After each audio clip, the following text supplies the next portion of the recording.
Moving on to paint and just analysing how Ian Murphy uses paint, we can see this sort of like a wash effect across the page with these lovely blends of warm tones which give it sort of like an aged effect. So the first technique that we're going to experiment with is one that we've learned in the past, which is wet on wet.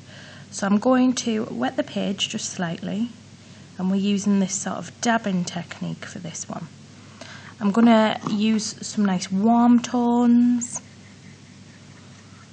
We don't have to go for that age sort of vintage effect. We can go for like a mood, like using blues for a sort of a cold, isolated feeling, or it could be that you're using greens for a foresty feel, or you can play around with tones but keep within a tonal range. Look at the colour wheel and pick colours that are similar to each other. So I'm going to go for this old sort of vintage, sort of like a memory.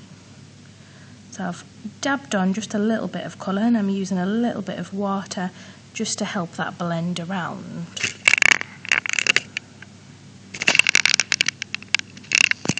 Now I'm going to play about with a little bit of brown.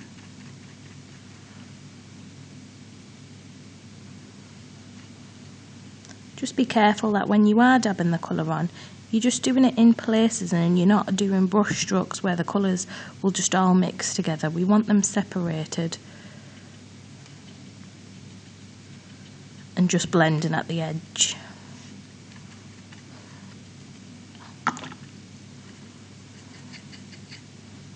So I'm just playing around with warm tones here.